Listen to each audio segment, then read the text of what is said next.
Hi, mayam ngasi aigi anauba video amamuk ai mayamda haijage masi mayamsu dum khangbiramgani adu khangna aina amuk hanna mayamda amka hanna haijage koigi aina hana Alexa gi matangda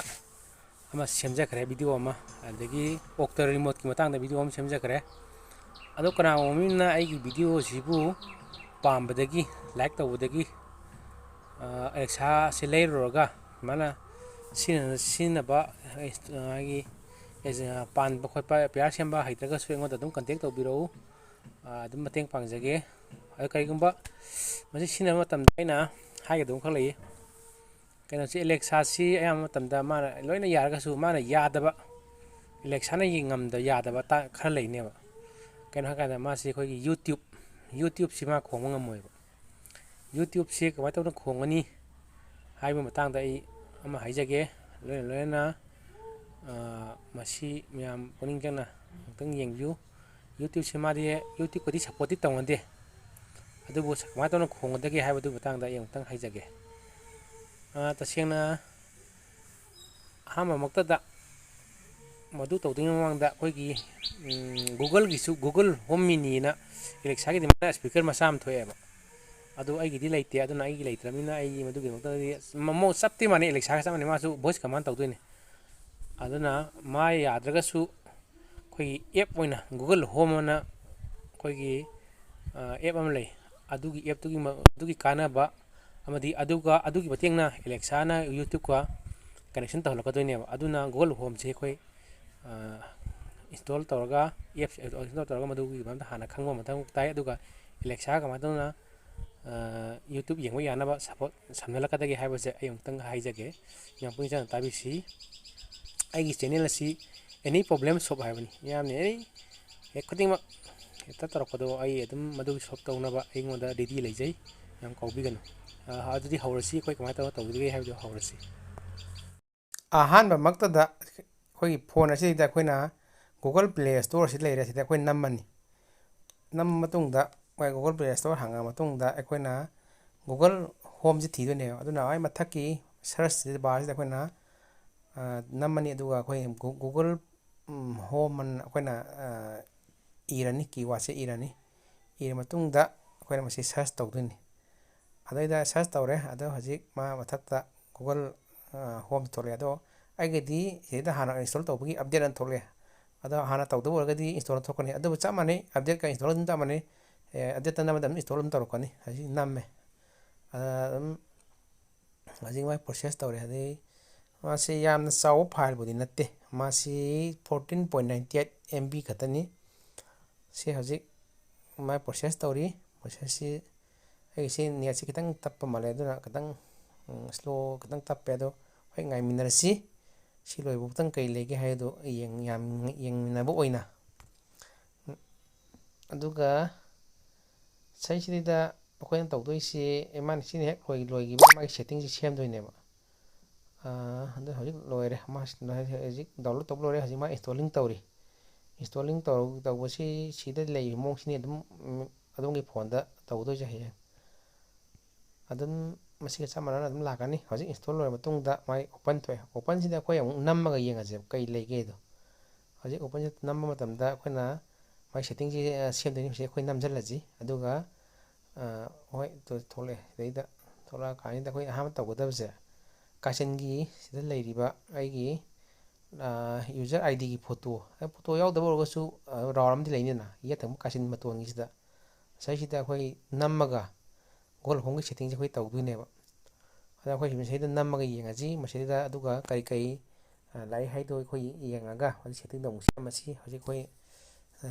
namma kani sida sim dekanda mathakta Google hojik leiriba setting asida uriba menu asida akoina assistant setting nama yarije asida khoi nammaneba aduga mai assistant setting si semdone hojik namma matong si thole mathak sida mu khoi mathakta he Google and voice message nama thoije asida mo khoina namgoneba aduga masigi he Google and voice message semno damakta khoina moina hangai si nang masi phone sida semora natraga magi Google Home Mini gi speaker gi dugi semora hangineba ꯑꯩꯈꯣꯏ ꯃꯁꯤ ꯑꯩꯈꯣꯏ this phone ꯍꯥꯏꯗꯤ ꯁꯤ ꯐꯣꯟꯁꯤꯗꯤ ꯑꯣꯏꯅ ꯁꯦꯝꯕꯤꯌꯣꯅ ꯑꯩꯈꯣꯏꯅ ꯍꯥꯏꯗꯣꯏꯅꯦꯕ ꯑꯩꯈꯣꯏ Google ꯃꯤꯅꯤ ꯍꯣꯝꯒꯤꯗꯤ ꯏꯁꯄꯤꯀꯔꯗꯣ ꯂꯩꯇꯕꯅꯤꯅ ꯑꯗ ꯑꯩꯈꯣꯏ ꯗꯤꯁ ꯐꯣꯟꯁꯤ ꯈꯜꯂꯒ ꯁꯤꯗꯩ ꯃꯈꯥꯁꯤꯗ ꯑꯣꯟ ꯇꯧꯗꯣꯏꯅꯦꯕ ꯑꯣꯟ ꯇꯧꯔꯦ ꯍꯧꯖꯤꯛ ꯑꯣꯟ ꯇꯧꯔꯀꯥꯟꯗ ꯃꯣꯏ ꯍꯥꯏꯁꯦ access your assistant with okay Google ꯍꯥꯏꯕꯅꯦ ꯅꯪ ꯑꯣꯀꯦ ꯒꯨꯒꯜꯁꯦ ꯆꯪꯅꯕꯒꯤꯗꯃꯛꯇ ꯑꯩꯈꯣꯏꯅ ꯅꯦꯛꯁ ꯑꯁꯤꯗ ꯅꯝꯃꯣ ꯍꯥꯏꯅꯦꯕ ꯅꯝꯕ ꯀꯥꯏꯗ ꯑꯩꯈꯣꯏꯅ ꯑꯣꯀꯦ ꯒꯨꯒꯜꯁꯦ ꯑꯍꯨꯝꯂꯛ ꯍꯥꯏꯒꯗꯧꯅꯦꯕ ꯑꯗꯣ ꯍꯧꯖꯤꯛ ꯑꯩꯈꯣꯏ ꯅꯝꯕ ꯅꯦꯛꯁ ꯑꯩꯈꯣꯏ ꯅꯝꯃ ꯌꯦꯡꯉꯁꯦꯕ ꯅꯦꯛꯁ ꯅꯝꯕ ꯀꯥꯟꯗ ꯃꯥꯏ ꯑꯩꯈꯣꯏ ꯄꯥꯔꯃꯤꯁꯟ ꯑꯃ ꯂꯧꯒꯅꯤ ꯄꯥꯔꯃꯤꯁꯟ ꯊꯣꯛꯂꯛꯄ ꯑꯩꯈꯣꯏꯅ ꯑꯥꯏ ꯑꯦꯒ꯭ꯔꯤꯅ ꯄꯥꯔꯃꯤꯁꯟ ꯑꯃ ꯂꯧꯒꯅꯦꯕ ꯑꯩꯈꯣꯏ ꯁꯤ ꯅꯝꯃꯦ ꯀꯥꯟꯗ ꯑꯩꯈꯣꯏ ꯃꯊꯛꯇ ꯆꯤꯡꯈꯠꯂꯣ ꯑꯗꯨꯒ ꯃꯥꯏ ꯑꯥꯏ ꯑꯦꯒ꯭ꯔꯤꯁꯦ ꯑꯩꯈꯣꯏꯅ ꯃꯥꯏ ꯄꯥꯔꯃꯤꯁꯟ ꯂꯧꯔ ꯃꯇꯨꯡꯗ ꯇꯨꯁꯤꯗ ꯑꯩꯈꯣꯏꯅ ꯍꯥꯏꯗꯣꯏꯅꯦꯕ ꯑꯗꯨꯗꯤ ꯑꯣꯀꯦ ꯒꯨꯒꯜ ꯁꯤ ꯑꯃ ꯍꯥꯏꯔꯅꯤꯀꯣ ꯑꯅꯤꯁꯨꯕꯗ ꯑꯃꯨꯛ ꯑꯣꯀꯦ ꯒꯨꯒꯜ ꯑꯅꯤ ꯁꯨꯔꯦ ꯑꯗꯨꯒ ꯃꯊꯪꯗ ꯑꯃꯨꯛ ꯑꯣꯀꯦ ꯒꯨꯒꯜ ꯑꯍꯨꯝꯂꯛꯁꯦ ꯁꯤ ꯌꯥꯔꯦ ꯑꯣꯀꯦ ꯁꯤ ꯑꯩꯈꯣই ꯁꯦꯠ ꯇꯧꯔꯕꯅꯦ ꯁꯤ ꯑꯩꯈꯣꯏ ꯐꯤꯅꯤꯁꯇ ꯑꯃꯨꯛ ꯅꯝꯃꯒ ꯃꯁꯤ ꯑꯩꯈꯣꯏ ꯁꯤꯒꯤ ꯃꯥꯒꯤ ꯚꯣꯏꯁꯁꯦ ꯁꯦꯠ ꯇꯧꯈ꯭ꯔꯕꯅꯤ ꯑꯗꯣ ꯑꯩꯈꯣꯏ ꯀꯩꯅꯣ ꯃꯀꯣꯛꯇꯨꯗ ꯐꯣꯟꯁꯦ ꯃꯀꯣꯛ ꯂꯣꯏ ꯍꯟꯇꯣꯛꯑꯁꯤ ꯌꯦꯡꯉꯁꯤ ꯍꯣꯝ ꯏꯁꯀ꯭ꯔꯤꯟꯗ ꯊꯝꯃꯒ ꯃꯥꯒꯤ ꯑꯩꯈꯣꯏꯅ ꯇꯧꯔꯤꯕ ꯁꯦꯠꯁꯤ ꯌꯥꯔꯕ ꯌꯥꯗꯕ ꯍꯥꯏꯕꯁꯦ ꯑꯩꯈꯣꯏ ꯑꯃꯨꯛ ꯍꯧꯖꯤꯛ ꯌꯦꯡꯉꯁꯦꯕ ꯌꯦꯡꯉꯒ ꯍꯧꯖꯤꯛ ꯃꯥꯒꯤ ꯑꯩꯈꯣꯏꯅ ꯚꯣꯏꯁ ꯀꯃꯥꯟ ꯇꯧꯕ ꯌꯥꯕꯁꯤ ꯍꯧꯖꯤꯛ ꯑꯩꯈꯣꯏ ꯚꯣꯏꯁ ꯀꯃꯥꯟ ꯍꯧꯔꯁꯤ okay Google turn on Bluetooth Turning Bluetooth on. ꯌꯥꯏꯀꯣ ꯑꯗꯩ okay Google turn off Bluetooth Bluetooth off. ꯌꯥꯏꯀꯣ ꯌꯥꯔꯕꯅꯤꯅ ꯑꯃꯨꯛ ꯊꯥꯒꯠꯂꯁꯦꯕ ꯑꯦꯂꯦꯛꯁꯥꯒ ꯀꯅꯦꯛꯁꯟ ꯇꯧꯅꯕ okay Google Turning turn Bluetooth on on. Bluetooth ꯍꯧꯖꯤꯛ ꯃꯥ ꯊꯥꯒꯠꯂꯦ ꯑꯗꯨꯒ ꯑꯃꯨꯛ ꯑꯩꯈꯣꯏ ꯑꯦꯂꯦꯛꯁꯥꯒꯤꯗ ꯑꯃꯨꯛ ꯀꯃꯥꯟ ꯇꯧꯔꯁꯦꯕ ꯑꯦꯂꯦꯛꯁꯥꯗ ꯑꯃꯨꯛ ꯃꯥꯒꯤ ꯕ꯭ꯂꯨꯇꯨꯠꯁꯤ ꯐꯥꯎꯅꯔꯣꯅ Alexa connect my phone Searching. You're already connected to Redmi 10. ꯑꯗꯒꯤꯗꯤ ꯑꯩꯈꯣꯏ ꯍꯧꯖꯤꯛ ꯀꯃꯥꯟ ꯑꯃꯨꯛ ꯇꯧꯔꯁꯤ ꯑꯣꯀꯦ ꯒꯨꯒꯜ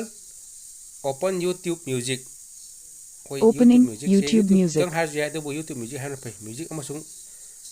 ꯚꯤꯗꯤꯑꯣ ꯑꯅꯤꯃꯛ ꯂꯥꯛꯅꯕ ꯑꯗꯨꯒ ꯑꯩꯈꯣꯏ ꯍꯧꯖꯤꯛ ꯑꯃꯨꯛ ꯃꯥꯏ ꯀꯃꯥꯟ ꯇꯧꯔꯁꯦꯕ ꯏꯁꯩꯁꯦ ꯃꯅꯤꯄꯨꯔꯒꯤ ꯏꯁꯩ ꯑꯃ ꯍꯧꯖꯤꯛ ꯑꯩ ꯍꯥꯏꯔꯒꯦꯕ ꯌꯥꯕ꯭ꯔꯥ ꯌꯥꯗꯕ꯭ꯔꯥ ꯌꯦꯡꯉꯁꯦꯕ ꯑꯣꯀꯦ ꯒꯨꯒꯜ ꯄ꯭ꯂꯦ ꯂꯤꯟ ꯄꯨꯕ ꯁꯛꯊꯤꯕ Here's Lin Puba Sakthiba, Kishan and Rava, Bidyarani, official music video release 2022.